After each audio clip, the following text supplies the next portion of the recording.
Hello, everyone. Welcome to the next session of From Nothing, Kaelan's story. It's been a minute, but Kaelan, you went to bed last night very aware that today is the day of your graduation test. Do you think Kaelan would have slept well knowing that after all this training? Um, yeah, I think so. He would have prepared himself like a good 3 days before, like just going over what all the portals, all the colors mean. Um, he would brush up on his language skills. Like he would do everything to Okay. prepare. So he'd feel ready. Ready, still nervous and anxious about it, but ready. Sure. Okay. Then, as you wake up, how do you handle this morning? Got to get a good breakfast because Okay. he doesn't know when he's going to eat. So he's That's going to fair. go to breakfast. Okay. The breakfast in the mess hall is, well, let's find out.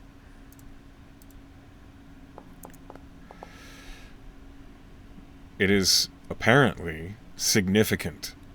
Ham All right. steaks, fried eggs, lots of potatoes, assorted fruit, just a whole slew of carbohydrates along with them, toasts and muffins and bagels, and it seems like you got lucky today. Perhaps there was a new shipment of perishables that had gotten to the kitchen this morning, but breakfast is enormous. And as you gather up yourself a plate to eat, you will gain 10 temporary hit points from today. Woohoo! All right. Yeah. The Anybody? Mhm. the kitchen golems rolled well. Good. What were you asking? Anybody here in the mess hall? Let's see. I mean, your team would be around. Specifically, though, I think you would come across the individuals of your team that have not completed their graduation yet. Okay. Which, in this case, you would find Duracon and you would see Tame. They're both at one of the tables across, like, near the door.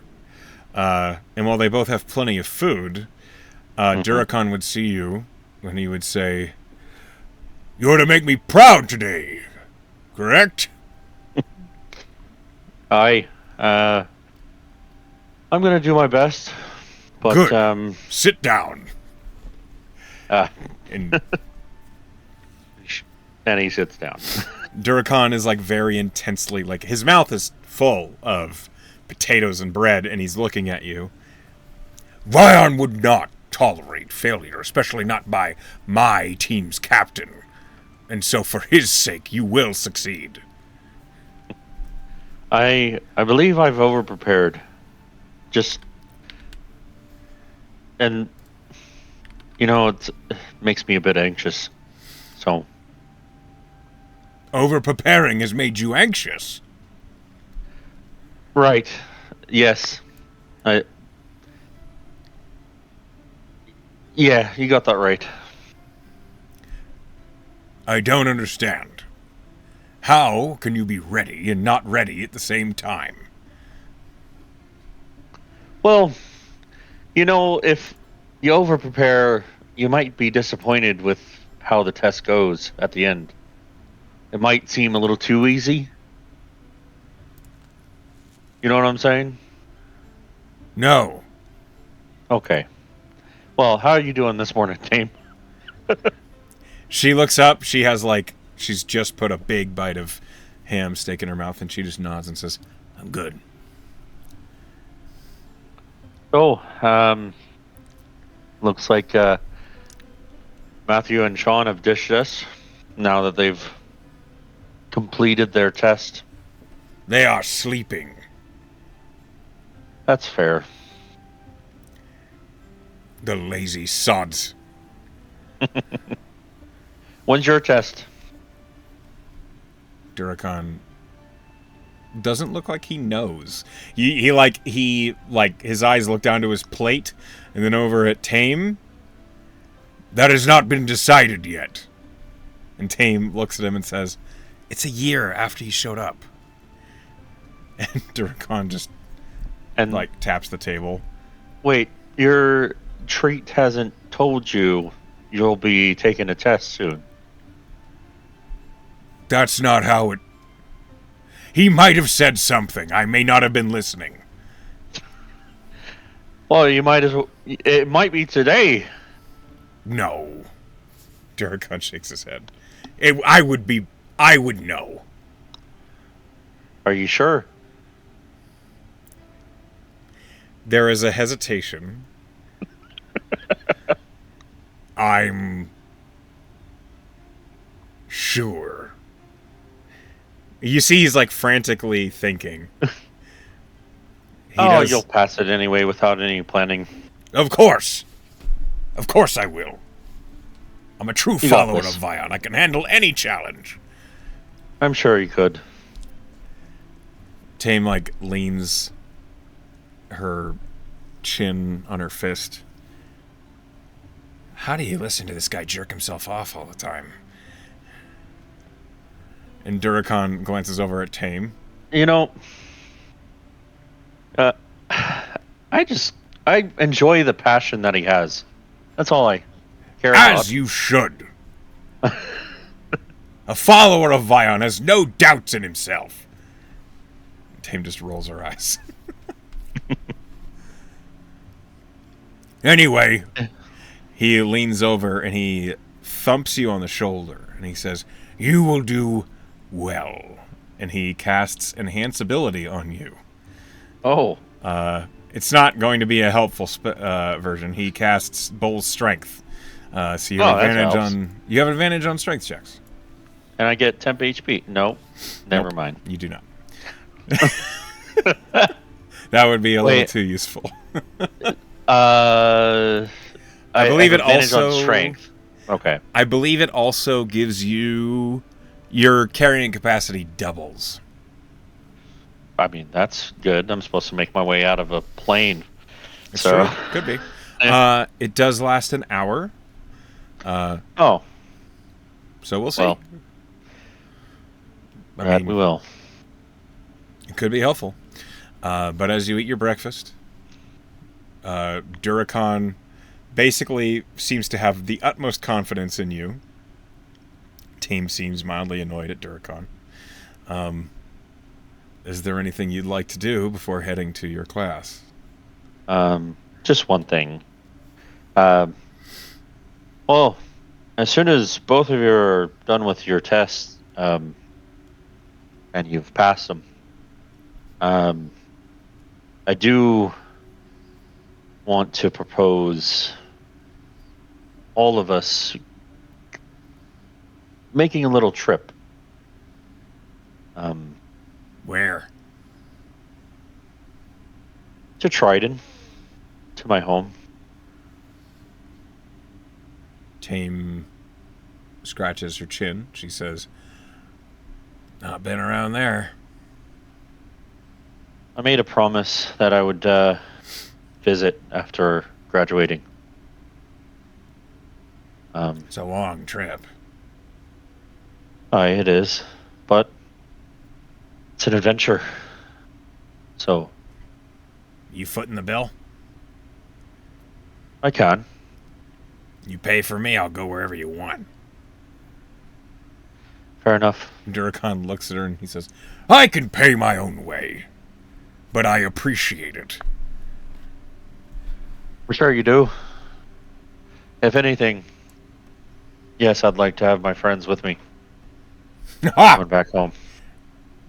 No chance you'll shake loose of us before then. Maybe we can stop by Terracona.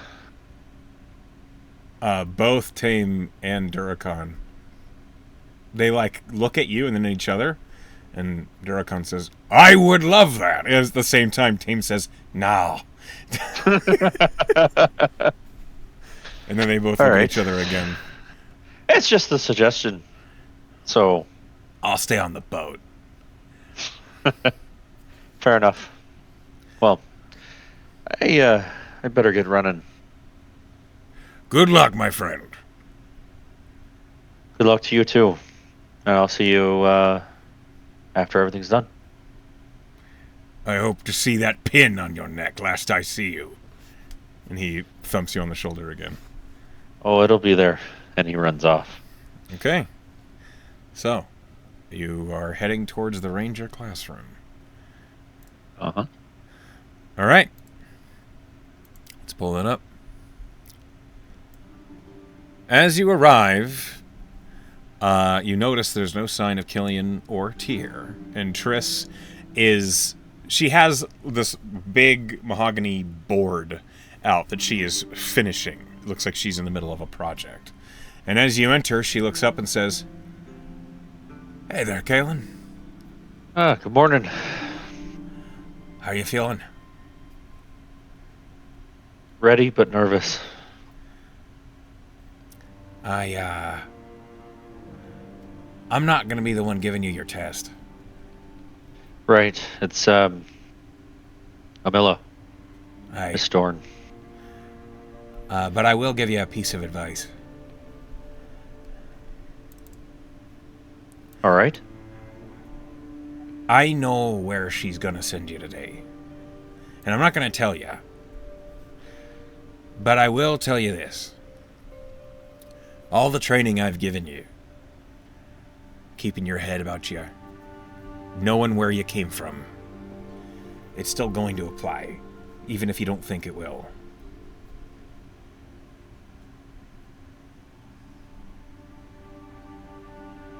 All right. Good luck to you. And Thank you. Make sure you stop by Persh before you get all the way there. I will. And I'll see you on the other side, or when I come back. That you will.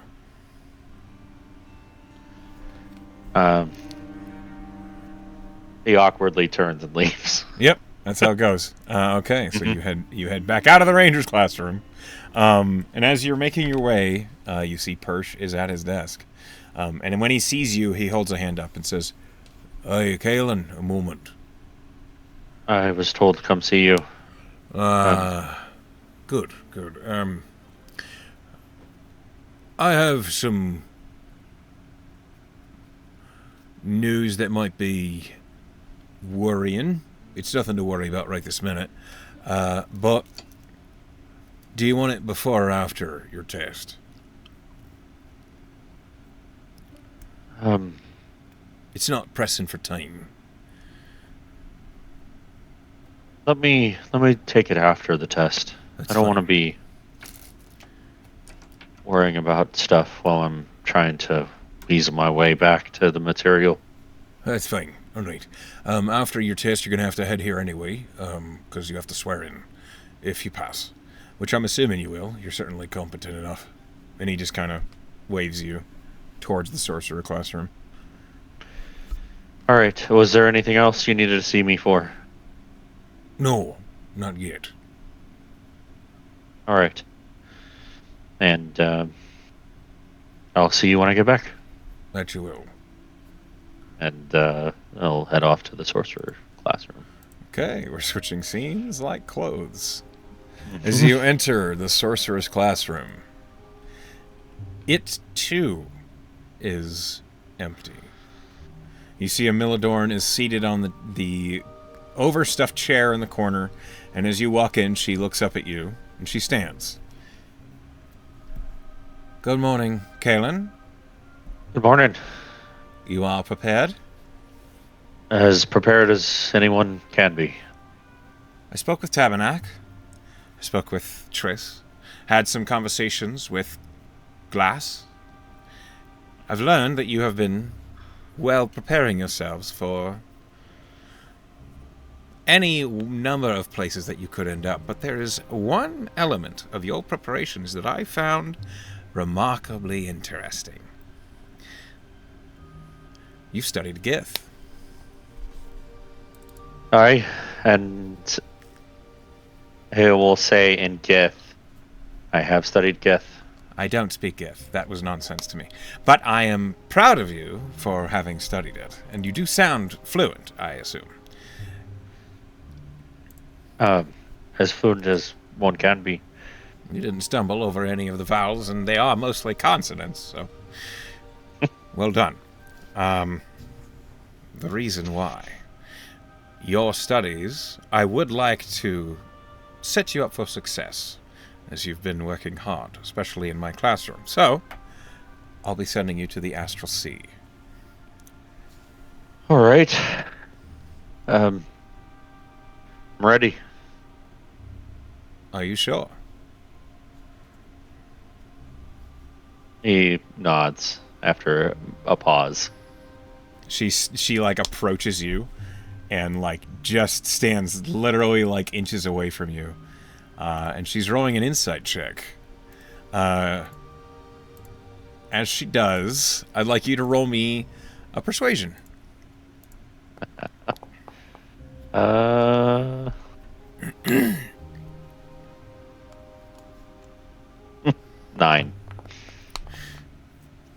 A 9. Okay. She looks you close in the face, and then you see from within her long sleeve she draws a fork. And as she flicks it, this hum suddenly fills the air between the two of you, and then she just reaches out and touches you on the shoulder. And you are immediately plane shifted. You find yourself adrift. You suddenly, it's as though you're not standing on anything, but there's no gravity pulling you anywhere. There is this sensation of nausea that is not overwhelming, but it's there. And it's not something that you expected. It's the feeling of falling from a great height, but with no anticipation of hitting the ground. As you are suddenly suspended, you see in all directions there are nebulous clouds, there are stars in the distance, and near you, maybe, you see all sorts of things adrift, and they are impossible to tell how far they actually are from you. As you float, you're not entirely sure which way is up and which way is down, and you can't tell if those nebulous gases, maybe they could be a sky? A sea? You don't know. And then, suddenly, your sharp eyes catch a bit of motion off in the distance, a tiny speck you make out to be a boat, a ship. It is moving, but from your up to down. It is peculiar. I need you to make a wisdom saving throw. All right. Oh, 12. A 12. You find yourself confused. You have a difficult time orienting yourself. As you try and turn yourself to match perpendicular to that moving ship, your whole world suddenly seems to spin. And for just the next minute, you are befuddled. But you get over it. Kaelan, as you find yourself in the astral sea, with no direction, what do you do? Right. Astral Sea, Silver Portal, back home.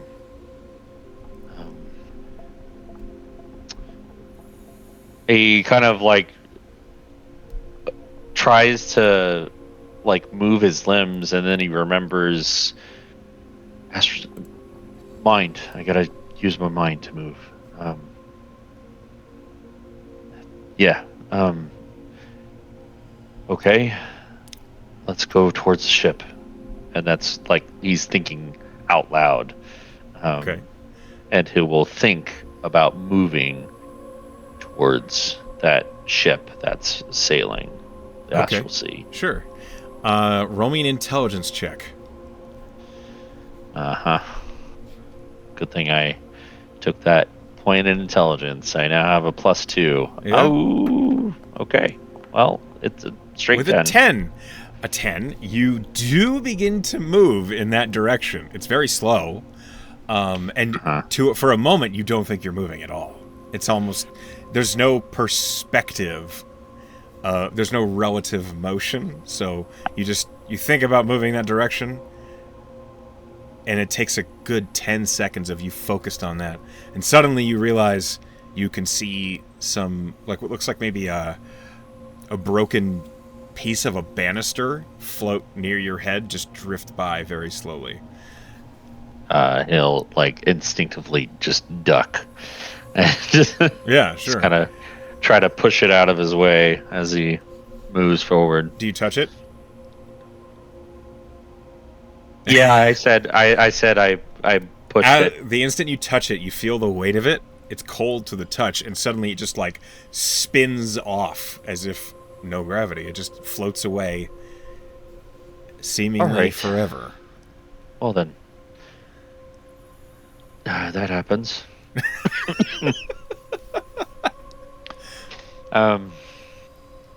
He's gonna try and will himself to go a little faster than just what he's going.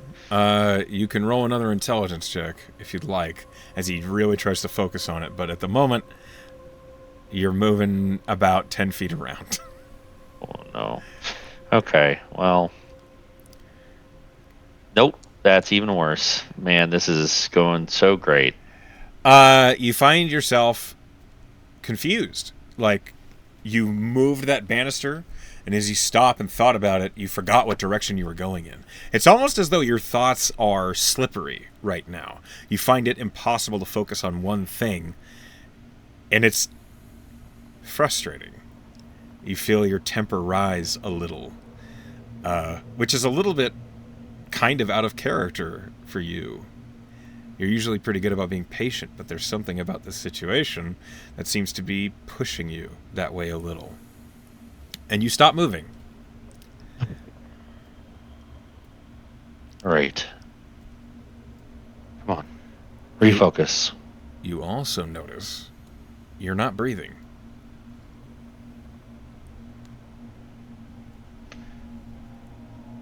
I try to breathe. You can. You don't feel as though you've taken in any air.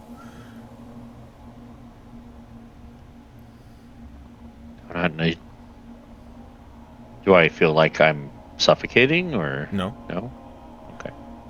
You just feel as though you don't need to. All right.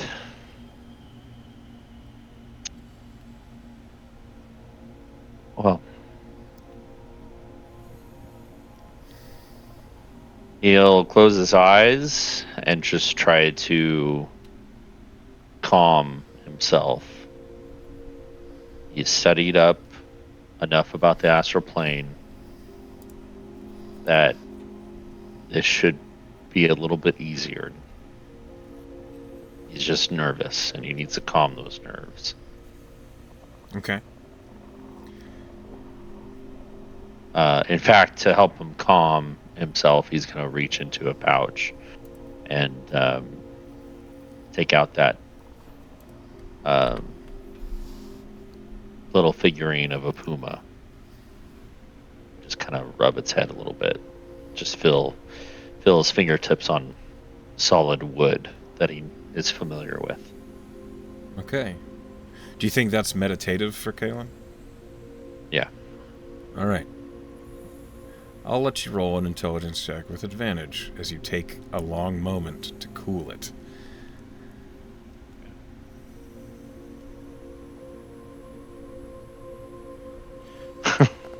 Son of a bitch. I have not rolled above a 10. That's an 11.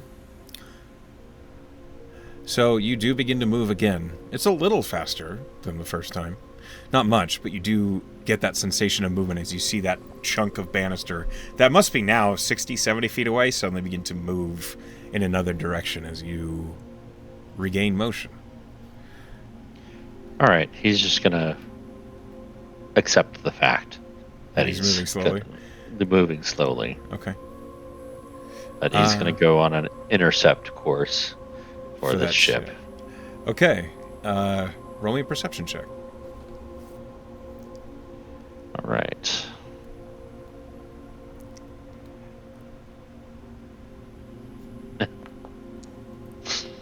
Natural 20. Okay, roll me a D100. Okay. Let's see what you see.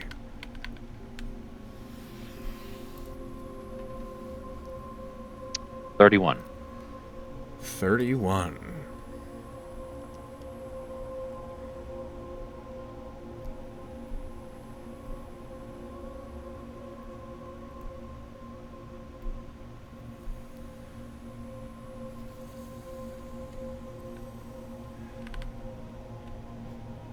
With that high of a perception check, you see, must be 200 feet away, you see an individual who flits into appearance from behind a nebulous cloud. You see across their back is a broad longbow that seems to glow with golden color. They have a greenish hood that they wear with darker armor below it. They look like they're wearing studded leather. And they are moving in exactly the opposite direction of you. Their hair is kind of an auburn brown, short, with a goatee. As you look at it, you realize this individual is looking at you.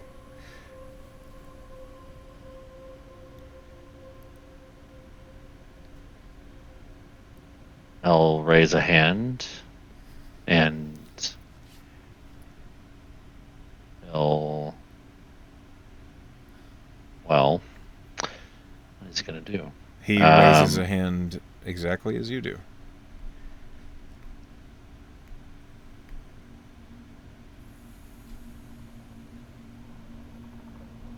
Hello? You hear, hello? Is this me? Is this me?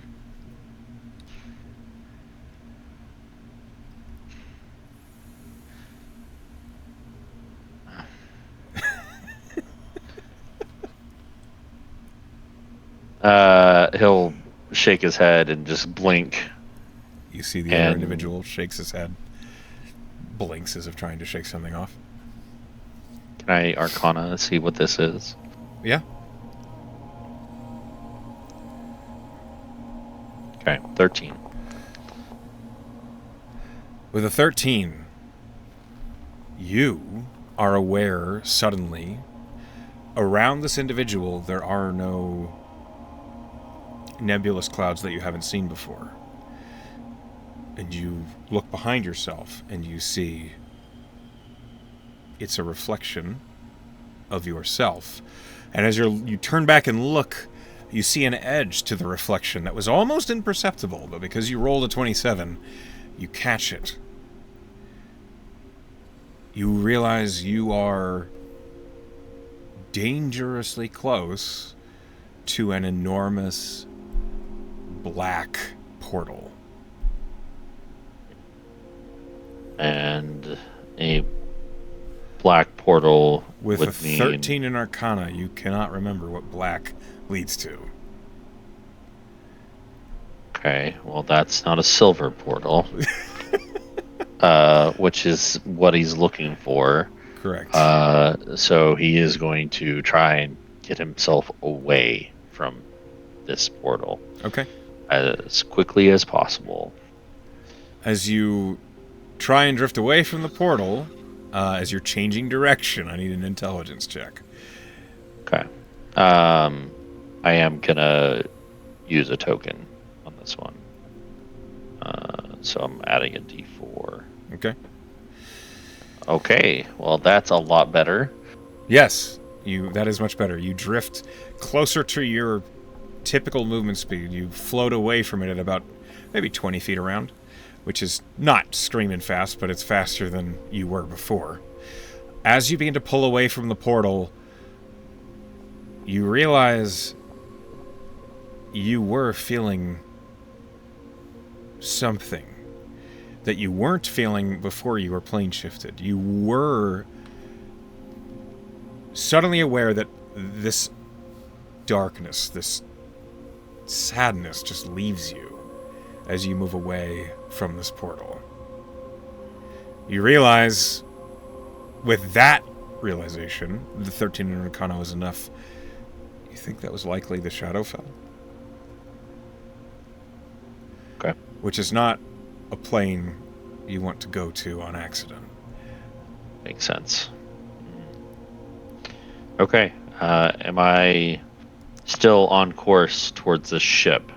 No, you did have to change direction. Basically, you had to turn about 70 degrees because this portal was... It seems like this portal is moving. And it came across your path, and it's also massive. You cannot see the far edge of the portal. Oh, all right. Well, with the rate of speed I'm moving, it should be out of the way. Roll me a d12. Okay. That's a D10, D12. 4. Okay, hold on.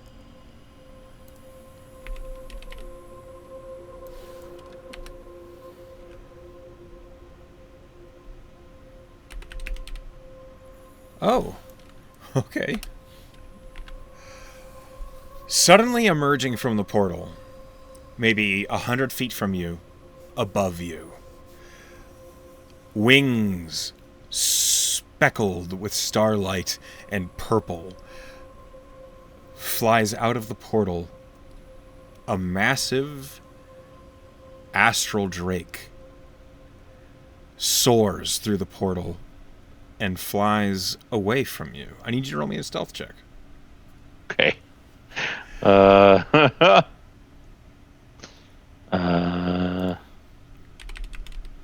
Stealth. Okay, 21. 21. Okay, hold on. I didn't expect this to happen, but it happened. Roll me another Arcana check.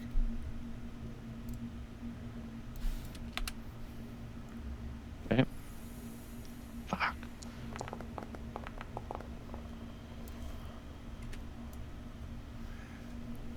All right. Okay. Yeah, it's a peculiar looking dragon. You've never seen anything like this before. But with a 21... Oh, hold on. Let me make Okay. One moment.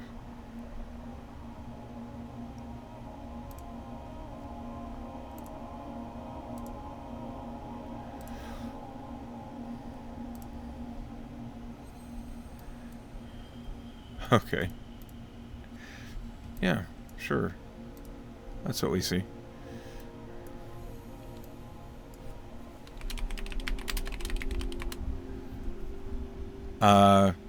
For scale, this is what it looks like.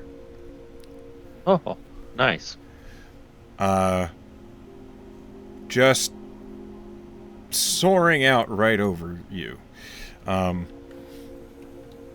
need to roll a couple things.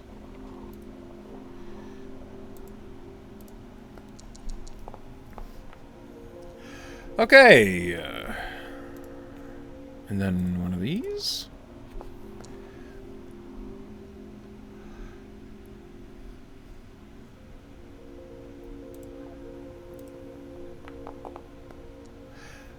The astral drake soars out of the portal, and you see, as it's soaring away from it, its head is turning. And while its eyesight, which seems to be glowing blue, is looking straight forward, you see suddenly its eye darts to the side and sees you floating, adrift, in front of that portal. What do you do? I cannot run it. Probably not.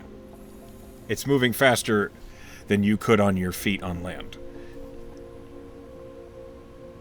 Um, I, in Draconic, I will bow my head, say, "Good day to you." Roll me a persuasion check. You rolled a really bad Arcana. Hold on.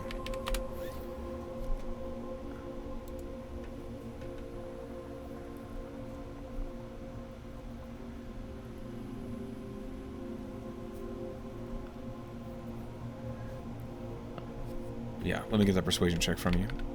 Okay, I'm gonna add one more charge. Actually, I'm gonna roll with advantage and use my only inspiration that I've been holding on to. Okay. Um, this seems important. Okay, that's better. And the D4. Okay, 18. 18. The Astral Dragon. You hear in your mind. Curious, you are not from around here. Who are you? Why are you here?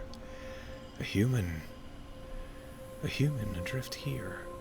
Why? Have you anything curious? That depends on what you're curious about, my good friend. And I'll think this back to him. Okay. Um, Let's see. And I'll say, I am here on a test.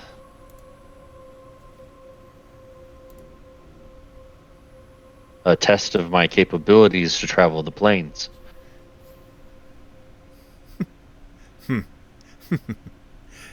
And yet you drift so slow. I'm not the smartest, nor am I the wisest. But I do have, well, the confidence. The dragon flies so quickly. I cannot really emphasize just how quickly this creature darts around the astral plane as it flies up, and then you watch as it soars high above you, and then it seems to drop quickly, its wings spreading farther than it's really hard to comprehend. It's as though they stretch out to your peripherals, and then suddenly the dragon is up close to you. Its head is close to your face. Roll me another Arcana.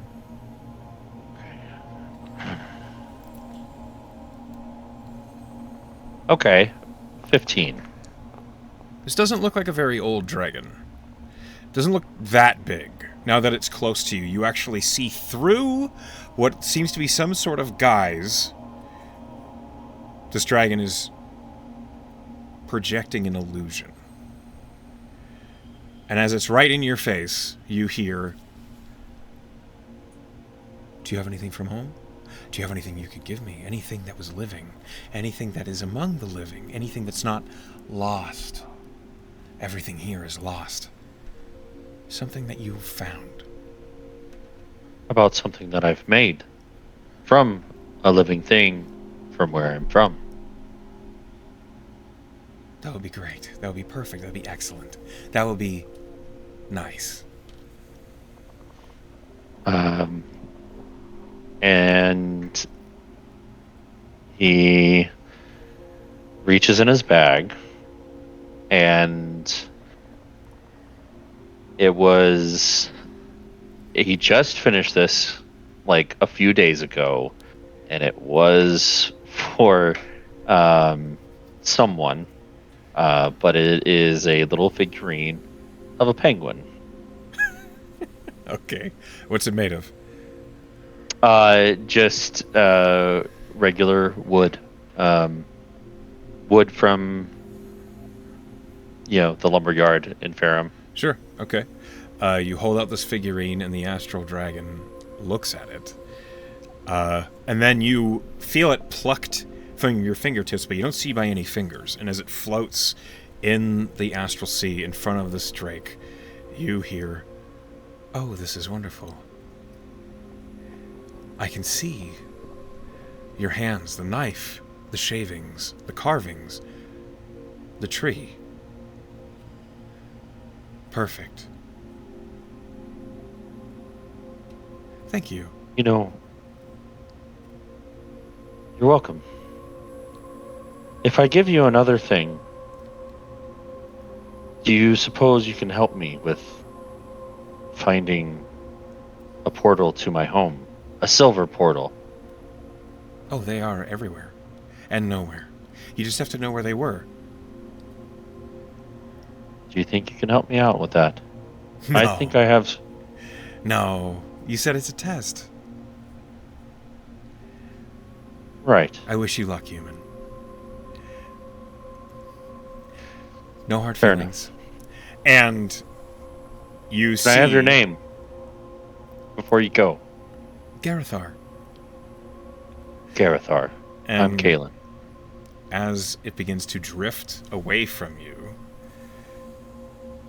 it leaves behind, in front of you, floating in the astral sea, a prismatic, dark as a void, bright as a star, scale, floating. Okay. All right. I need to make a whole new list of dragons that I've come across. Garithar. Garithar, the astral drake. Astral Drake. Okay. Those are my notes now. Or allies. Okay. I will float near that that scale that he left behind, and I will take it into my hands. So at first, as you're approaching it, it seems much larger. But then as you get closer, it's like it shrinks until as you reach up and take it, it basically just fills the palm of your hand. It's much smaller than you first thought it was. Well, cool trip. And he'll stick it in his bag. Okay, as you take Actually, the scale, roll me a D100.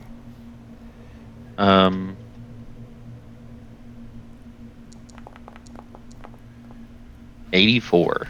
Okay. Actually, what? He might want to see if he can use this to propel him through the astral plane a little faster. See if it has any qualities of that sort. Okay. Go ahead.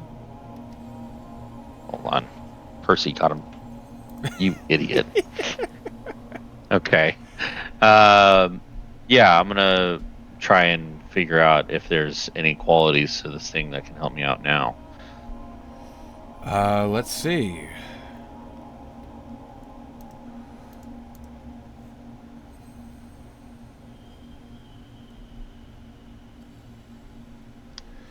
All right, roll me a survival.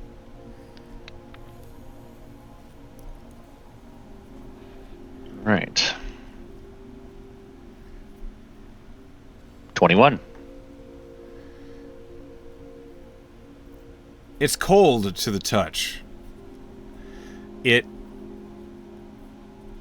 does not immediately seem...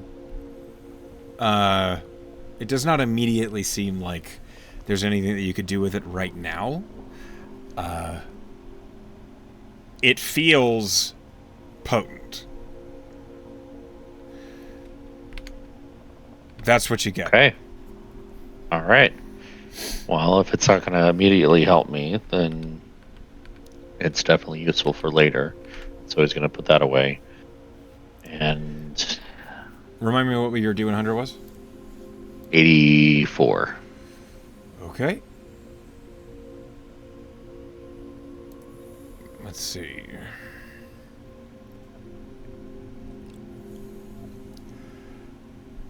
All right, got it. All right.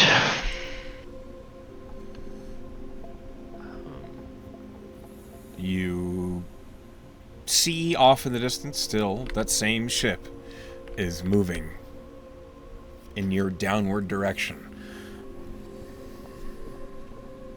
All right. Gonna try and intercept. Okay. Still, roll me another take a intelligence deep check breath. as you're changing direction again. Fuck. 5. You cannot tell if you're moving or not. You spend a few minutes floundering. Roll again.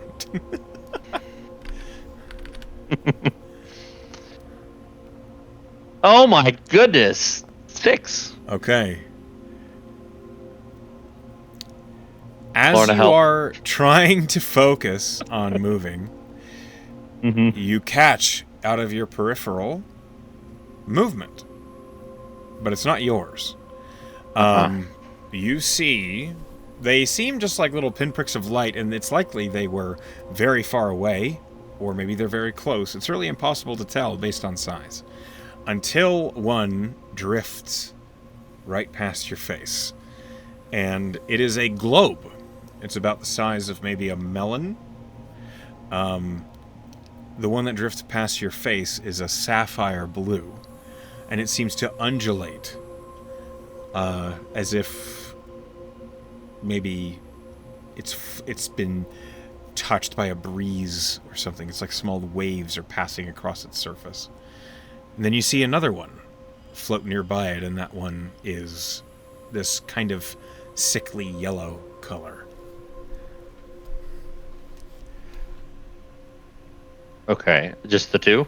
No, there's a bunch more, but those are the first 2 that you see. Okay. Are they moving in the direction of the ship? No. They are Okay. moving perpendicular to your path, only you realize you're not moving. Yeah. I'm going to try my best to avoid them, but also look at each one to see if I can spot a silver one. You definitely see a few silver ones. Roll me a dexterity save as you're trying to avoid them. Okay. Save. This cluster of these globes, the cluster grows more and more... Jesus. Okay. The cluster grows more and more dense. Roll me a d8.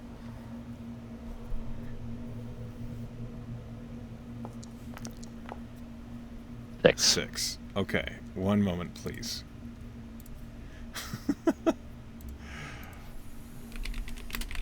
Oh, boy. Poor Kaelan. It's just not... Dude. It's just not. Okay. It's not. Yeah. Friendly fire isn't. A green orb. It's very bright green. It's almost like sage forest green. It seems to glow with inner light, and you found yourself, because you rolled a natural 1, you are looking at it as it's approaching you, and it's beautiful. It's the most pure color green you've ever seen. And you reach out to touch it. As you do, your fingertips brush it. And it seems as though that touch, your fingertips touching it, it splashes over, and then it's like it scatters as if it was moving still, but some green soaks into your fingers, and I need you to make a con save.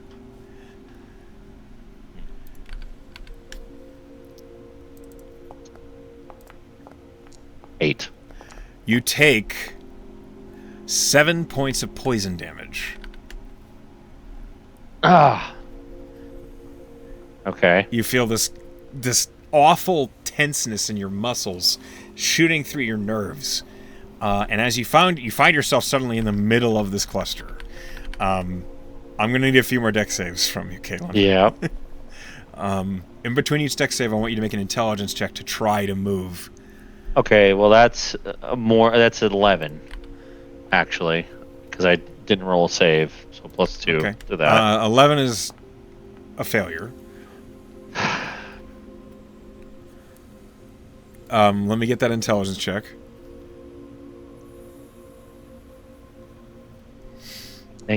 Fuck. Okay. You get hit by a second one, and you immediately are like, okay, I need to move. Roll me a d8, please. Mm-hmm. 3. It's okay. The end of this is gonna be good. Oh, I hope. As you suddenly, like, the second one that comes up, you're recoiling from your hand getting poisoned, and you don't catch it until it's just too late. A glowing orange globe splashes against your left leg, right on your shin, and it feels like the worst burn you've ever felt, as it just expands off of your leg. One moment. Okay, you take 8 points of fire damage. Hey, goodbye, 10 HP. Yep, there it goes. It hurts, but it seems to inspire you to move as you begin to drift again. Because you're moving, you only need one more deck save. Okay. Again, this is a +2 to this. Oh my god, 11. Okay, roll me a d8. The DC is 12. 5. Okay, what? At least I'm getting I'm getting the rainbow. I'm getting the rainbow Yep, of you damage. got all different ones. Okay. The last globe that hits you just as you are barely, you're barely still within this cluster, and you're just about to get out, and then a glowing silver orb just grazes across the back of your neck, and you feel just this horrible shock out through your spine. It hurts terribly, and you take 10 points of lightning damage. Ugh. Okay. But you are out of the cluster of elemental globes. All right. And you see they are drifting. There's tons of them. It looks as though someone just threw a handful of them, and they're just slowly drifting through space behind you. I'm immediately gonna use a cure wounds on myself. Good call. Oh, max healing. There we go. Okay.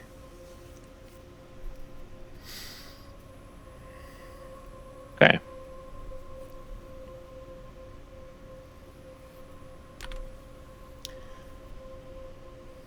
All right. There we go. Okay. And with that intelligence check, you are moving. You are drifting in that direction towards that ship, which is moving downward.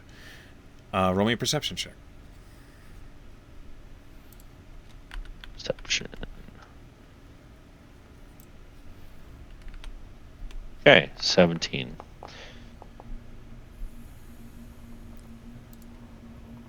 Roll me a D100.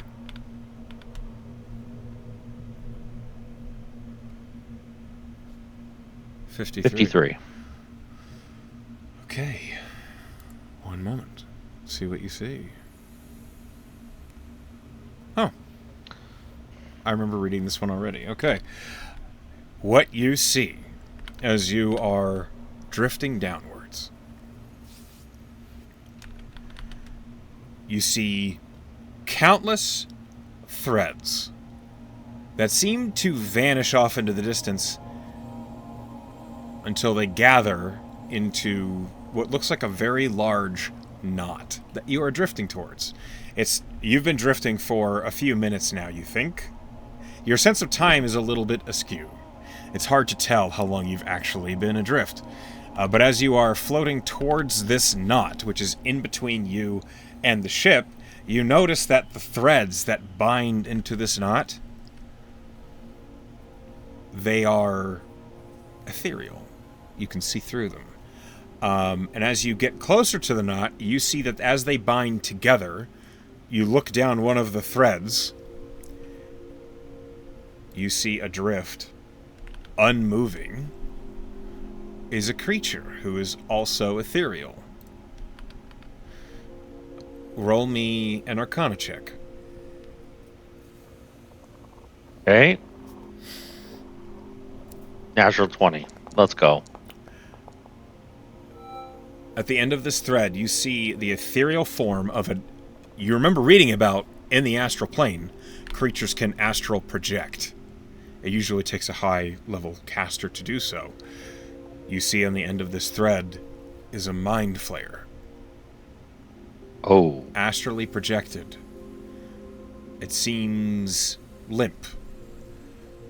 Doesn't seem to react to your presence. And as you look along the other threads, you see other mind flayers. Okay. Unmoving. Knowing what I know about mind flayers, I'm going to try and circumvent this. As you see this as you're drifting by it, and you hear in your mind, "Wait, please." Nope. Oh. You just continue on, or do you stop and look back? Yeah, no. I'm going on. Okay. I was told not to trust him. I'm aware of what mind flayers do, so I will continue on. Okay. You nope out of there and continue on. All right. Mm-hmm. And so we move on. You continue drifting. Roll me a D100. Okay.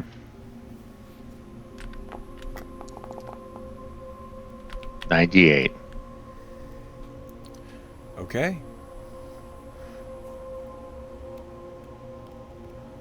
Roll me a perception. Uh-oh. I don't like that tone. Okay, 24. Let's go. Okay, 98. What do my quarter elf eyes see? Good Lord.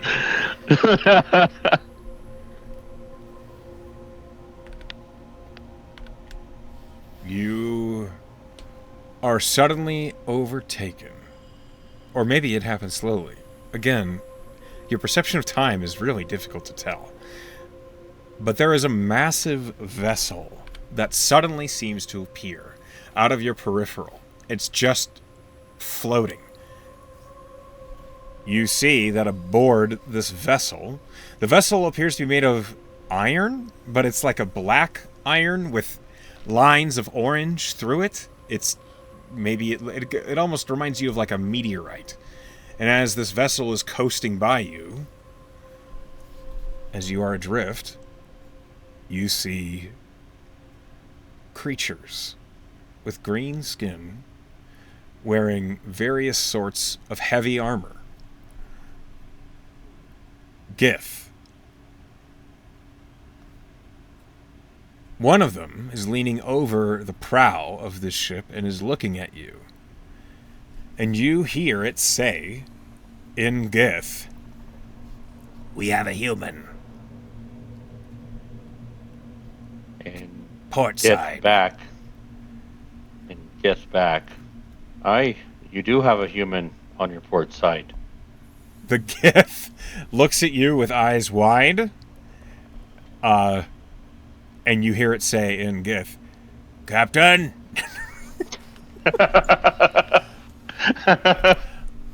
There is a pause as you see a number of Gith suddenly appear. They have crossbows raised. And then you see a male Gith with long black hair that's pulled into a very tight, high knot on their head.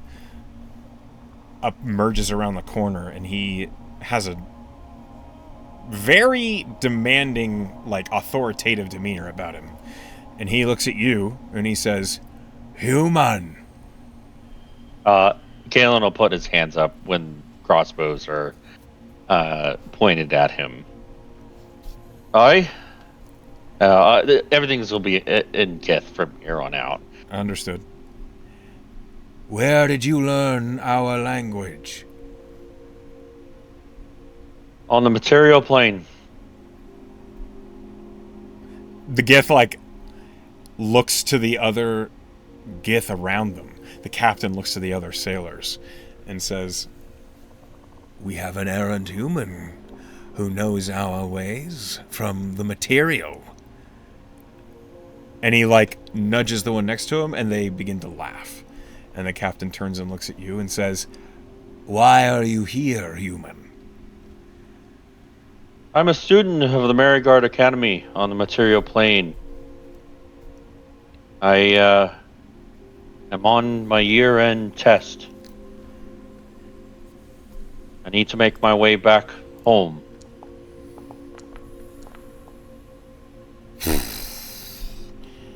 The captain suddenly looks very serious.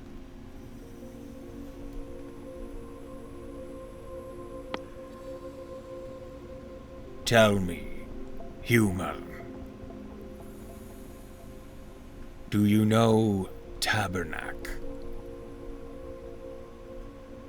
Can I make an insight check? Did he say that with malice, or did he say that with... I like... I want to know what kind of tone. You can try an insight check him. Yeah, go ahead. Okay. Because this depends on if I'm going to lie or not. Okay, well, I can't roll above a 10, so... I will say with an 8, he sounds suspicious. That's what you get. I know Tabernacle. He's the one who taught me of the astral plane. There is a long pause, and he rolled so well. Damn it. Okay, hold on. Let me roll this.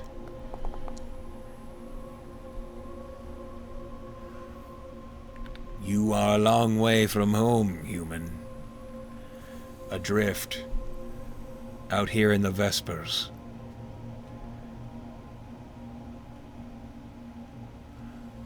I've heard of the Marigard. I know of Tabernacle. And is he a friend or a foe?" The captain smiles a strange, very toothy, like, fanged smile. "Is that what you fear, human?"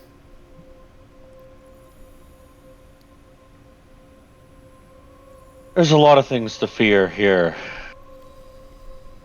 There is.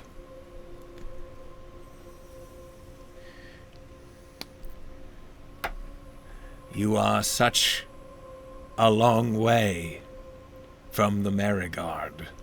This is your test to float adrift. I need to make my way back home to a silver portal. Maybe I can trade something with you to grant me some passage to the nearest portal.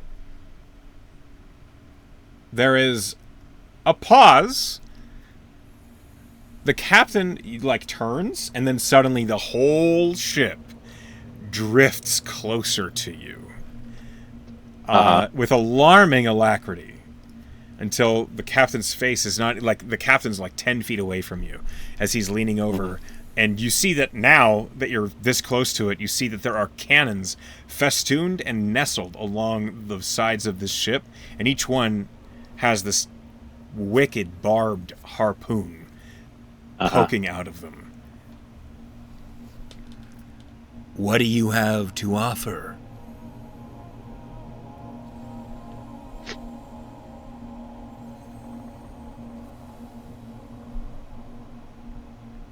I came across an interesting particular object in my time at the Marigard. I was given a favor from the Feywild, an acorn. Oh. And you hear, like, there's some conversation that you can barely make out, but you definitely make out some excitement amongst the crew. And he will dig deep in his pocket because he's been holding on to this for a long time. But he'll produce the acorn and palm up in his hand. He'll show it to the captain. The captain leans forward, and you see he suddenly whips off of his belt a wand that he just slashes through the air quickly. There's a pause, and then he looks at you and he says, "You would trade this for the way home." I think it's a good trade. Don't you think? Nalil. And he turns, and one of the Gith next to him snaps to attention. Check the astrals. Give us the nearest thread. And the Gith that he was talking to darts away, and the captain holds out a hand and nods to you. Well, he'll take it in his forefinger and thumb, and he'll place it in his palm. The captain closes his hand around the acorn. Tysus bides. Make yourself at home for the moment. And the captain goes back towards the main deck. All the other Gith are still they have crossbows at the ready. They're not aiming them at you, but they are very suspicious of you. All right, I will make way on board the ship. So, the instant that you float over the deck of the ship, you feel your feet get sucked down onto it. And suddenly, you still have to think about moving. It's as though your limbs aren't quite listening to you, but it's a lot easier than it was to float adrift. I think he'll noticeably take a breath of nothing relief. Yeah. He'll be relieved. As you stand there, one of the Gith looks... It's hard to tell how old a Gith is. But this Gith woman who has a sash across her shoulders looks at you and she says, "Why is your test out here?"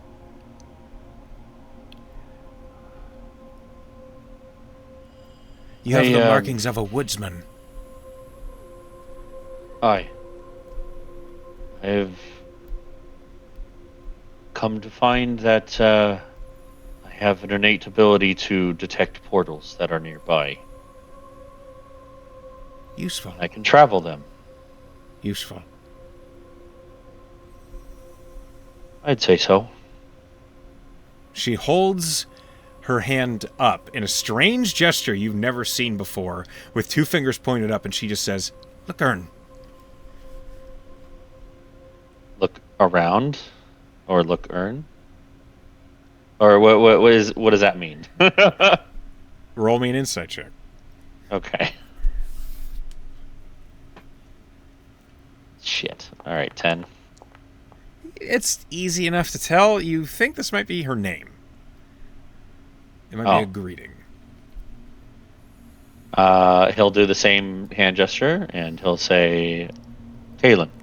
There, you hear a couple Gith laugh at the awkward, unpracticed gesture that you make, but she seems to smile and nod at you, and then the captain reappears.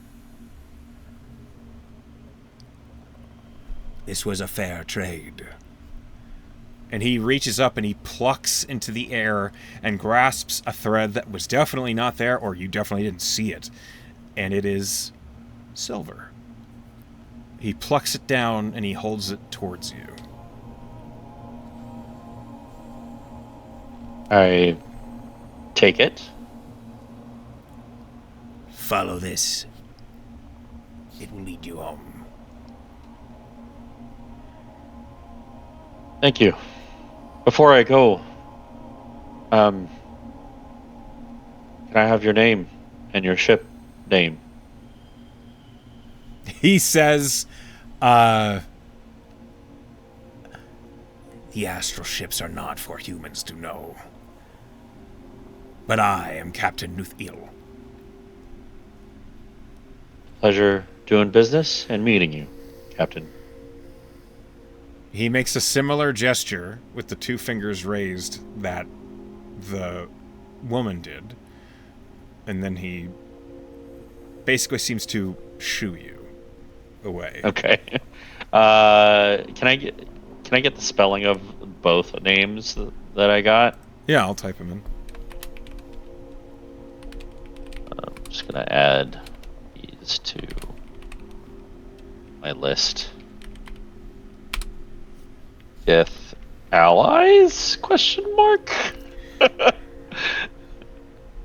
Maybe they were nice enough to help me out. Maybe. I have typed them into chat for you. I wonder if can I copy paste them? Yes, I can. Nice.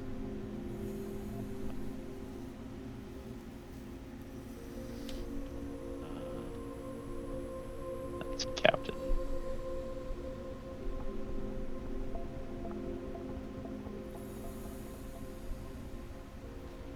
And Imagine if you hadn't learned Gith, this would have just been combat. oh man. All right. I hope Miss Milidorn is watching, or at least Tabernac. Okay. He will grasp firmly the thread to the material plane, and just using that bull's strength, guide himself. You do not move, unfortunately. Okay, I'll use my mind. Yes, I'm afraid you have to. It's completely counterintuitive to what you think. You have this thread, you could pull on it, you yank on it, and it feels as though the thread moves to you. It's very peculiar. Roll me an intelligence check. Okay, and before, like, as I'm starting to move against on this thread, he's gonna take another little figurine out of his pouch. This one is going to be just a simple, like, ferret, and he's going to actually, he would have made a crocodile. He would have made a crocodile in his time in that year, just idly. Okay. And he's going to look towards the Gith that introduced herself. Lucerne. Lucerne, for you. And he'll toss it in her direction. She looks at it. For what? What do you demand of me? Nothing. It's a gift. You see her eyes widen as she takes it. She looks confused and bewildered, and then the ship begins to move. She passes out of your vision. Okay. You may have just blown her mind. Okay, 13 on the intelligence. Okay, you begin to drift along the thread. Okay. You don't know how long you're drifting for. It feels like it could be an entire day. It feels like it could be just a few moments. Until suddenly, you're out in the darkness and the thread seems to end. All right.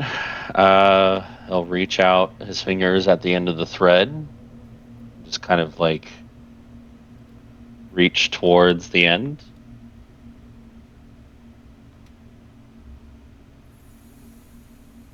Nothing there. Nothing. All right. He's going to use his portal sense to see if he can sense it anywhere. Sense this portal. Your senses suddenly fill your mind with information as though you could see it, but you can't. Immediately in front of you, it's as though the thread suddenly goes loose and it expands into a vast, wide portal the size of a lake in front of you, and it gleams silver. But you can't see it with your eyes. You just know it's there. He will move his way towards it and into it.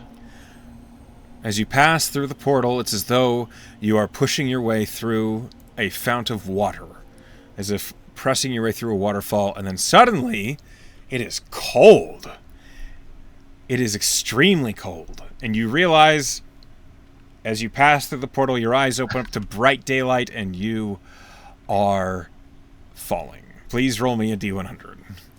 Oh, no. Okay, 54. Okay, let's see where you are. Okay, 54. Mm-hmm.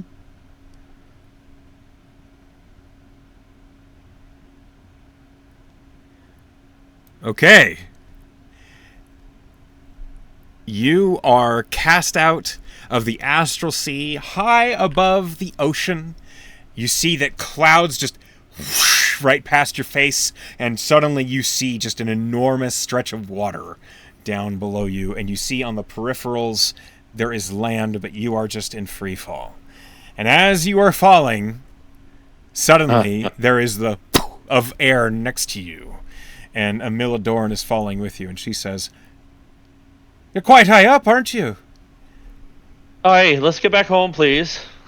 She's like doing some somatics with her other hand, and she says, "You don't want to stay and enjoy the sights?" I don't want to die. And she just nods and then closes her hand, and both of you are teleported. All right. You suddenly land on the ground in the sorcerer's classroom, and Amila like steps down next to you, and she says, "That was fun." Did you say everything? Of course I did. I watched you the whole way. See me flounder about then? Yes. But your studies proved accurate. You did know to use your mind. And more so, you didn't leap to conclusions, which is a valuable aspect of a Horizon Walker. And so, I'm proud to say that you've passed. He will breathe that breath of relief. Good. You'll prove a valuable asset to our teams, able to traverse the astral. The astral sea is one of the hardest and also one of the most novel places to navigate, and requires a lot of specific information. Well, did you know the gift that I ran into? No? I was prepared to vanish in and pull you out if they attempted to kill you, but they didn't. And I'm curious what it was you said to them. I used my bartering skills. Well done. All right. You have my commendation, which means you also have Triss's. So, proceed on to Persh, and he will escort you to your swearing in. Right. And, well, Kaelan, congratulations. She holds a hand out to you. Genuinely smile, and he'll hold his hand out and give it a shake. She smiles at you, and then off you go. And he'll scurry off to Persh. Okay. As you head to the front, you find Persh behind his desk. He looks up at you. He glances up at the clock on the wall. It's maybe about 3 in the afternoon. Oh, right. It only took you all day, but you've done it. Well done. It felt like less than an hour. I've heard it can be like that at times. So, now that you have been approved, there's a new door that you'll notice. And he points to the opposite side of the foyer.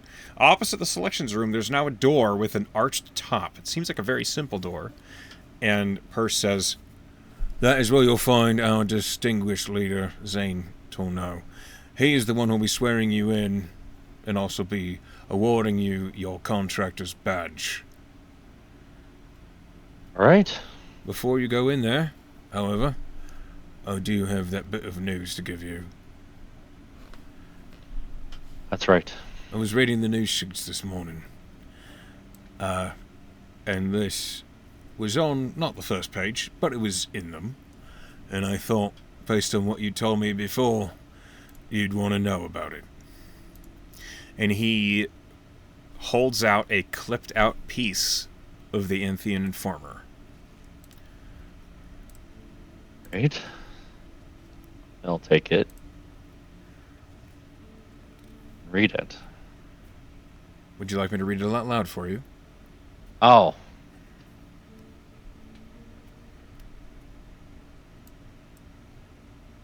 Okay. I'll read read it it. out loud for the recording. Okay. It is a dire circumstance for any child to perish before their time. This is also the case for the sole heir and offspring of Admiral Halvard and Odelia. The infant Evan Halvard passed on the 29th of October, and it is not clear if it was of natural causes. The Royal Azure insists the investigation continues. Admiral Jarek himself admitted to our journalists that he may have had enemies who wished to see the Halvard dynasty end with him. The political turmoil between Phobos and Peripatea grows ever hotter as Admiral Caspian Drake hinted to our reporters that Duchess Odelia might now be barren as a result of sabotage from an unknown party. The Peripatean navy is known to be of remarkable strength in comparison to Phobos, and we here at the Informer worry that the Cordelian treaty might not last with this new development. The Halvard Admiralty advisor, Rouse Selby, assured our journalists the rumors of Adelia's infertility were just rumors indeed. Ludwig Prinprittel, editor.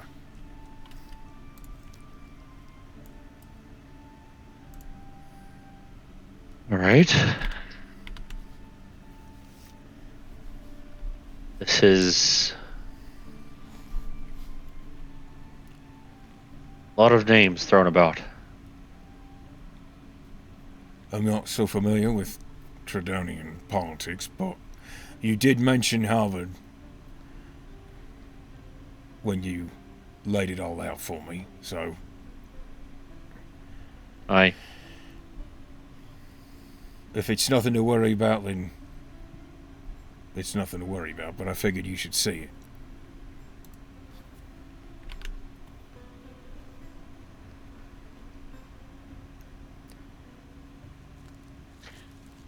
Can I keep this? Oh, sure. I don't need it. He'll fold it up and put it away. It's given me a lot to think about. I do plan on returning home as soon as my team is done with their tests. Good to know. Is this just temporary leave, or are you... Aye. Temporary leave. However long it takes to get back home. Fair enough. If you have any suggestions on forms of travel, I'd certainly How deep are like your to hear pockets? them. I've got a bit of coin saved up. You might have enough to charter a window ship. They do make their way across every so often. How much would those be? I don't know, I'm not a dockman. I'll figure it out. Go have a conversation with Zane, and then you'll come back to me and I'll lay things out for you. Fair enough. How do you spell Zane? Z-A-Y-N? Z-A-I-N. I-N. Okay. And then Turneau? Yes. How do you spell that? T-O-R-N-E-A-U. N-E-A-U?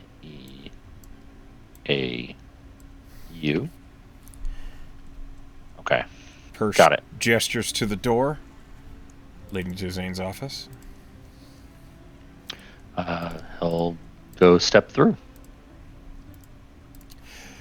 As you enter the office, it looks more like a library than an office, but you see there is a red tiefling, red as rust, seated behind a desk. And as you enter, he stands and he says, "Ah, Mr. Minatozaki. I'm pleased to hear that you were successful in your endeavors within the Astral Sea. Aye. You are here to be officially sworn in, correct?" That I am. Perfect. And he kind of sits down and gestures for you to sit opposite him. He will take a seat. Now, you've been here with us for a year solid. 1 year, 1 attempt at your test, and you succeeded. Congratulations. Thank you, sir. Do you intend to immediately start on contracts, or is a vacation in order? A bit of a vacation first before I start into any contracts. I have a promise to make at home. Understood. However, I do have an idea, a proposal for the Mary card, if you will. I'm always willing to listen to ideas. Whether I agree with them is another story. Oh. As you may know, I've been training as a Horizon Walker with Tristan and Milidorn. Yes. And an idea is to specialize in contracts dealing with the other planes of existence. A specialized team to take care of those special contracts. I see. We do frequently have tasks that take our contractors into other planes, though it is generally accepted by those of more experience. We try and restrain those that must travel to other planes to situations where they can cross the barrier of their own free will whenever they wish. There are tools to negate this, and we need, but until then, you understand? I understand. Right. Especially with the test I just took. I completely understand. I'm sure you do. I am sure at the staff meeting tonight I will hear all about it. Are you prepared to swear in? I am, sir. Repeat after me. And he slides a holy symbol across the desk to you. Interesting, because this whole time I've been playing Kaelan as someone who doesn't really take stock in the gods and has no real faith. He's very simple in that matter. So, what symbol is this to?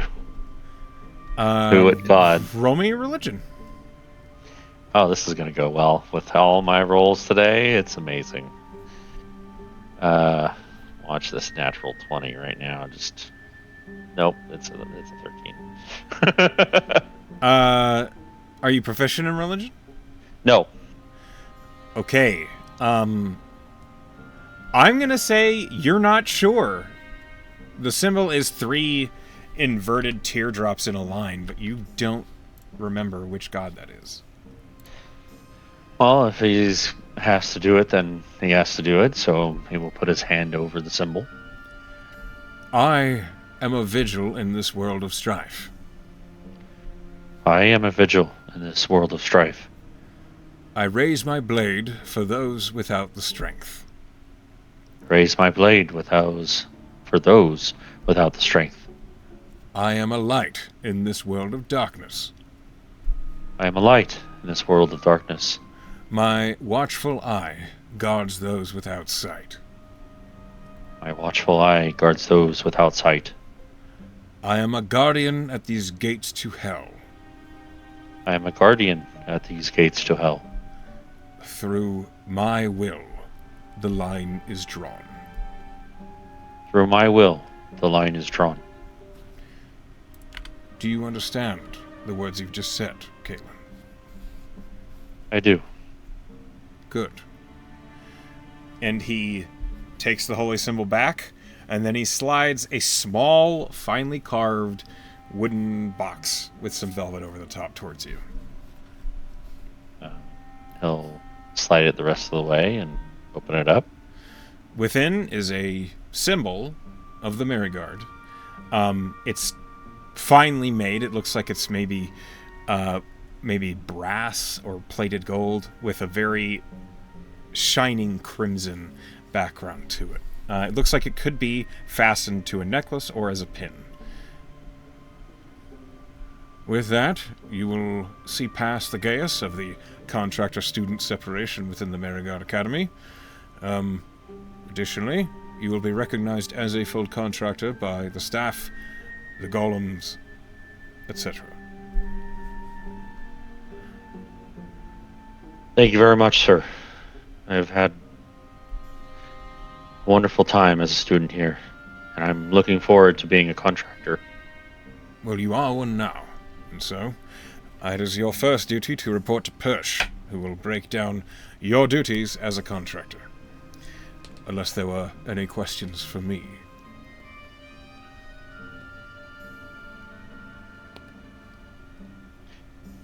None right now. I'm sure I'll have questions later on. Then If the door is open. I will refrain from commenting. Best check with Persh. Fair enough. With that then, Kaelan, welcome to the Merigard Contracting Company. He'll bow and he'll stand up, hold out a hand. Zane will stand and shake your hand. And then he'll walk out of the room. Okay. As you return... As he does, he's going to put the pin on. Okay. You are wearing your contractor's pin. As you emerge out into the foyer, Persh looks at you. He kind of smiles when he sees the pin on your shirt, and he says, "Right, well done. So, now that you're a contractor, there's lots of things I can tell you that I couldn't tell you before. First, you may have noticed, as you walked the halls of the Merigard Academy, you didn't really see anyone other than students. Is that why there's a portal at the front door? There's a few portals about, but that portal is not the same. You can have a conversation with Tavernac if you'd like. He's the one who knows the whole story about all that. I just do my job. That pin will let you see past the geas that hides contractors from you, and also you'll no longer be isolated." Wait a minute. Okay. All right. Fair enough. There's contractors been about the whole time you've been here, but we can't have you stopping and gawking at them while you have studies to accomplish. Right? So, fair enough. Anyway, as you get used to the pin, you'll see more and more of them. As you are introduced to them, you'll never have to worry about it again. So, in the meantime, now that you are a contractor of the Merigard, you will earn money as you perform tasks. You can choose which tasks you take, but if you decline tasks, you're less likely to get new ones.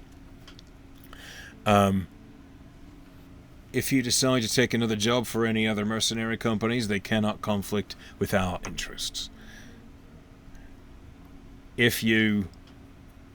Now that you're a contractor, you will have to figure out your residence. You could choose to resume living here in the dormitory, though there is a small fee, typically about 5 gold a month. This includes mess hall and such. Or you could take up residence in Ferrum immediately or anywhere around. Now, as you may know, there is a teleportation circle here in the Marigold Academy, created by Tabernac himself. It is specifically so that we can have students and contractors, when needed, teleport from Arcaniums around Amaranth to our academy. Should you Right. need to use it, if you're at an Arcanium, you give them the proper passphrase, you teleport here. Are you prepared for the passphrase? I give it to me. Look to the rose and stand your ground.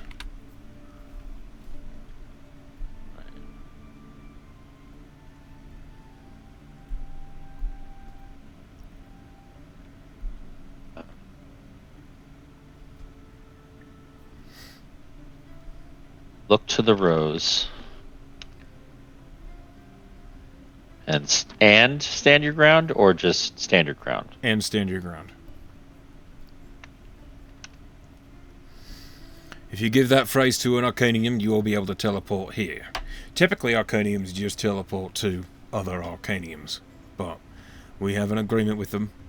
Now, be sure, if you are teleporting here, you are very clear with the passphrase.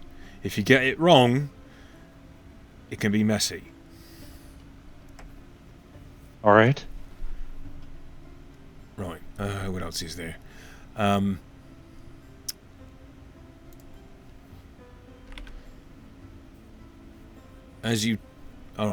So, your team is not all graduated yet. And so, if you decide to take a contract before they are all graduated, obviously you cannot take a student on a contractor's job. We can assign you someone else, or you can simply wait. I believe, should they all pass, your team will all be up to snuff in a week. So really, All that's right. not really enough time to take another job. So maybe just bide your time, take it easy. Toss back a few at the Marigold. It's up to you. I think I'm going to enjoy a little bit of time off before taking a contract. That might be for the best. Do you have any questions for me? None right now. Right. Before you run off, there are a few things you need to know. Some members of your party will eventually be able to cast the sending spell. If you need to reach me here, I'm always in my office if I can be. This room is protected. The only way to get in touch with me is through transcription papers, of which I'm going to issue you 4 right now. And he hands you 4 slips of parchment. You write down the message you need to send to me. When you sign it, you are confirming that you are done with that message, and it will immediately teleport to me. No matter where I am, no matter what protections are about me. If you try and send to me in this room, I will not get it. Or I might get it. It's a little bit fucky. Or transcription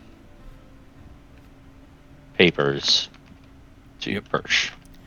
Got it. I will respond to you by transcription paper as quick as I am able. All right. And when we run out, come get more.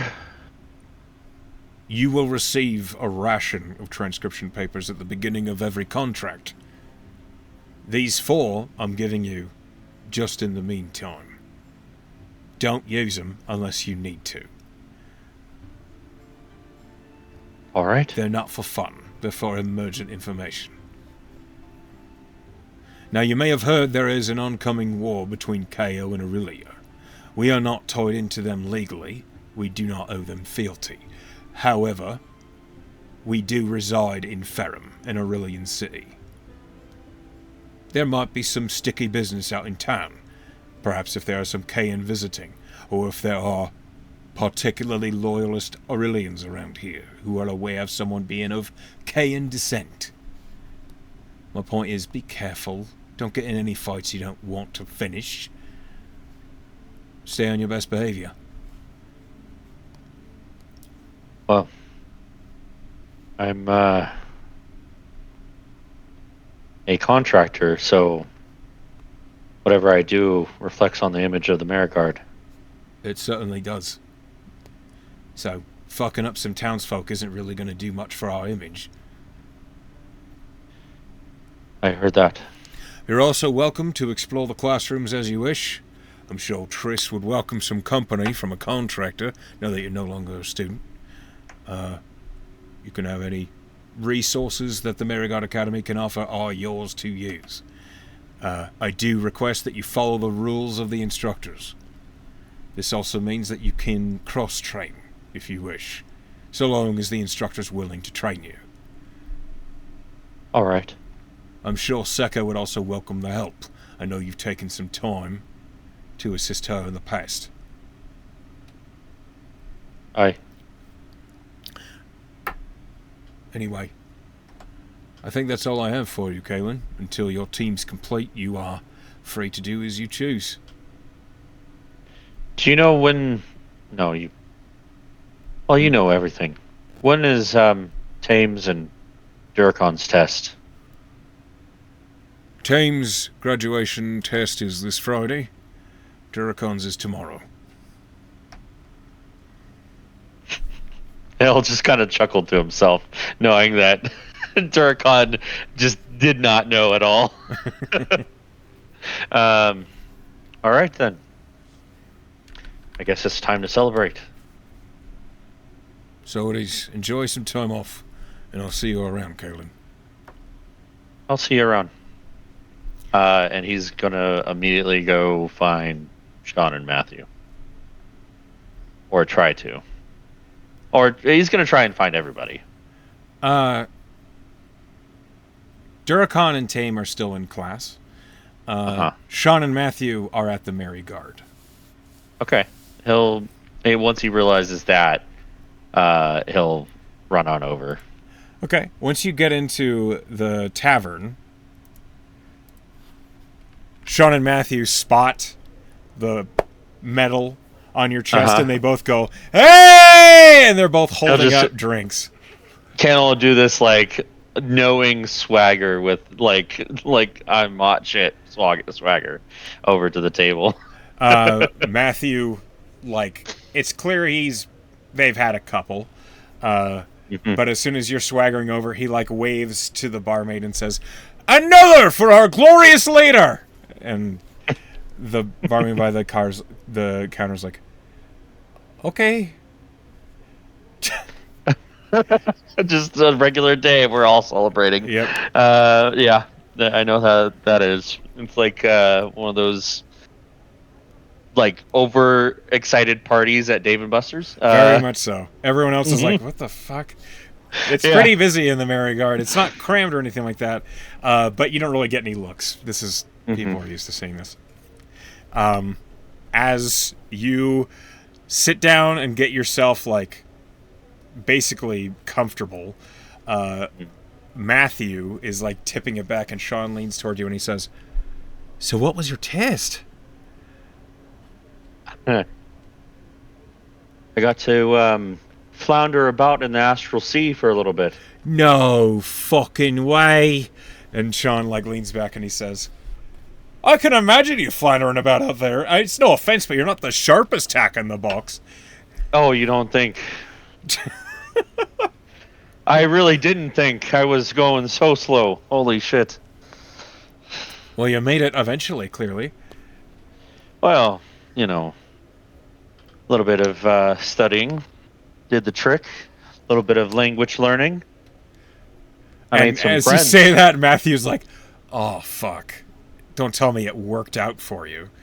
It did? I'm never going to hear the end of this. I had to trade. You met Gith. I traded with him. What did you get? Remember that acorn we got from that tree person? The ant. The ant? Yeah, aye. Of course it I did.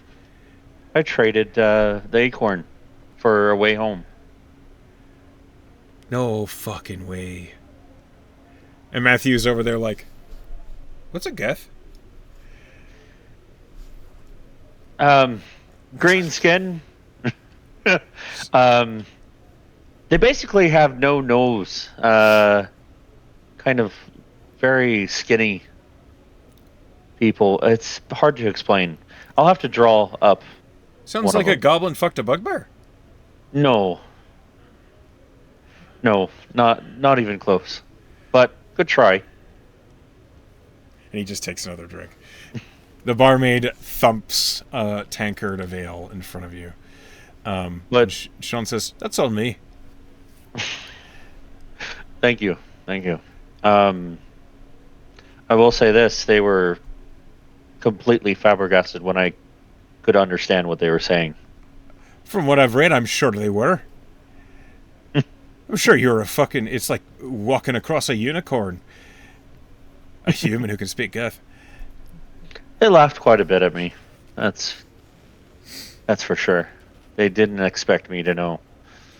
But It clearly maybe in worked the out for you. future, maybe in the future we'll be meeting Captain Nuthel. Nuthel. And all across the table, Matthew says, "Sounds like noodle with a lisp." I wouldn't say it to his face. I could. Does he even speak common? You know, I didn't try. It might have been for the best, Sean says knowingly. I will say, of their graduation tests, that's the most interesting. Right. What was yours, Matthew? Matthew, looks at you for a long moment and he says, "I can't say. Maxwell will, kill me." Did you kill someone? No. Maybe? Is he lying? Is he lying? I want to insight. Roll I want to insight insight check. so bad.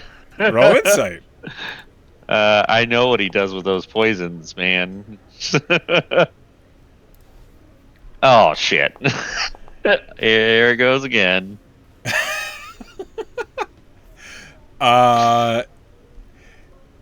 Reading Matthew is... Difficult, probably. He's slippery. Like, Mhm. it seems like he wants you to believe one thing, but he doesn't. But it could be the truth, but maybe it's not. It's impossible to tell. He is too in control of his face. I give him the Frodo. All right, you keep your secrets. Look. I will. And what was yours, Sean? I had to craft a magical cannon that could take out a cinder wall reinforced with iron in 2 blows. And well, obviously you did well. Obviously, So- I did it, so I still All have right. it. And he tips his hood to the side a little, and you see there is a little arcane turret that just peers Is out. that's going to be with you all the time, isn't it? Oh, aye. And All right. you see the turret, its little barrel just nods. Well, His name's Jeffrey. we'll see how the captain likes it when we take a window ship back home. What? I'm going to, if you'll come with me, I have a promise to keep back home. So I'm planning to, as soon as everybody's finished their tests and passed, I'd like to take you all back to Triton, to my home, Phobos. I've never been to Triton, Matthew says as he's tipping the drink on his lip. And Sean says, "I've also never been to Triton." Sure, could be fun. A window ship, though. We're going through the Astral Sea. Did you like it so much the first time? I mean, when you're on a ship, it's different. When you're just floating about, it sucks. Aye. All right, so let's not fall overboard. Right. Make sure, and we got to make sure Duracon doesn't fall overboard because he'll just be in one place. He'll be entire time. fucked. Aye, he'll never move. We'll be right where we left him if we end up going back. screaming at Vion for his bad luck. Did you know that he doesn't know his test is tomorrow? His test is tomorrow. And he has no idea. He'll be fine. I'm sure he will. I'm sure he He'll will. probably be fine. If not, maybe we need to consider Sabratha or another cleric. I've been considering maybe picking up another spellcaster on the team. Oh, make it 5 Well, or 6. 6. I can do. I'm good at math. He's like he like shoves the drink a little away from himself. A little bit too much of that. And Matthew leans over and he says, "Yeah, who'd you have in mind?" Well, we haven't met any of the contractors that are already contractors. That's true. Can I sway you towards Dato? Because she's really, really hot. I've been in class with her quite a bit this past year, so maybe. I Unless you We'll really see. want a veteran. I suppose I can be persuaded otherwise. I So think long as maybe they're not hard on the eyes. Matthew is like pointing a finger. I do think maybe getting another team member of the female persuasion would be best for the team. Sean like shrugs and he says, "Why?" Well, we know why you're not okay with it. Fine. You don't have to put such a fine finger on it. And Matthew says, "Look, I mean, don't get me wrong. She's attractive, but she kind of gets that quality of would crush me. And I don't think I could really sway her. Literally, like I could imagine myself just pushing myself off a bridge trying to move her. So." I think Kaelan has the right of it. And Sean just says, "Whatever." Oh, if anything, we'll look around. We'll ask around, meet some of the contractors. I do think some experience with contracts would do the team well. Although, if we come across a contractor that doesn't have a team already, well, We could always talk to Parsh and see if he has any free agents laying around. could be good. Could be good. Maybe after our trip to Phobos. Why not before? Um, Would be a good opportunity to get used to this person. Good idea. We got a week. Tame's test is on Friday. So, I'm certain she'll crush whatever the hell it is that Makito throws at her. literally. Sounds like a plan, Captain. All right.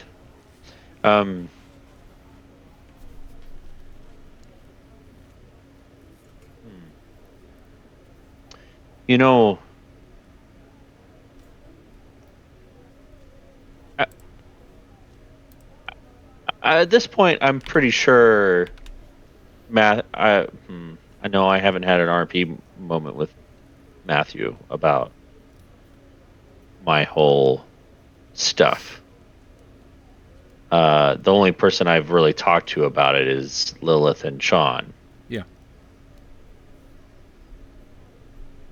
Well, there is something that I think I should tell you, Matthew, before we head back to Phobos, or we head to Phobos. If you're interested, I mean, buy me a few more drinks first.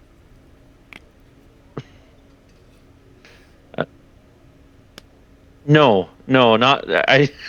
He had to think about it for a minute. Like, no. Yeah, Sean just like shakes his head and says, "I tried." Uh, um, Sean already knows, but going back home might be a little tricky for me, and I'll just kind of like very easily go into the story of Kaelan, like the backstory of why he came to the Mary Guard, and then he'll finish it off by saying, also, after my test, Persh gave me this thing. And it's a lot of names, but it looks like I'm the sole heir again. And he'll put the news clipping down. Sean leans over and reads it, and Matthew is looking at you, and he says, "Is that what you want? Now that you're a contractor now, so you kind of you've agreed with the amnesty clause, eh? You're not sworn to anything anymore." I don't want it, but I feel bad. Just a little bit. Even though I don't know the guy. I mean, succession is important. For us. At least. So. But Sean, that's like 5% of me. Sean nods as he's reading it, and Matthew says, "Well, for the other 95%, sounds like it's a bit fat load and not your problem." Really isn't. But I kept a promise to a friend of mine back home. Said I would come visit and tell her why I left home in such a hurry. Well, maybe while we're over in Phobos, we can maybe do some networking. Maybe get some more work around there. That'd be good. I could always Be use good. more coin. Fair enough. My uncle, the advisor, and I'll kind of point towards Rao's name. He might have some work for us to do. It's possible. As you are having this conversation, Triss opens the door to the tavern. And she sees you in here and she says, "Why the fuck didn't you come find me?" I was too excited. You son of a... Congratulations. I'll buy you around. No, I'll buy you around. Come on. you've graduated. Well done. And then she, basically walks up to you. Uh-huh. And you realize what... she thumps a cloak down on the table in front of you. And she says, "For completing your test."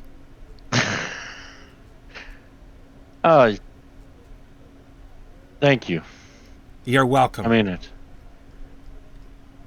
And she smacks you on the back of the head. I deserve that. I should have came Deserve over. worse. And she turns and heads out of the tavern. On the table in front of you is a cloak of displacement. Oh shit. Okay. Wow.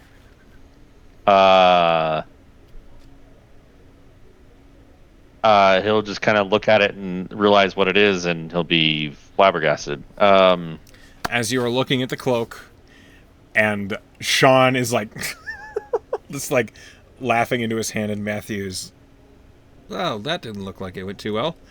That is where we're going to wrap the session. Okay. As you have graduated, you are now level 5. Yay! All right. So, as you're leveling up, and we wrap up the session, I hope you had a good time. Congratulations on passing. Let me go ahead and shift the map. Okay. I hope you had a good time. And to those of you who are listening, whether it be at home or at work, hi, everyone. Hi, Pen. Not just Pen, everybody. We love you. Have a good night. Good night.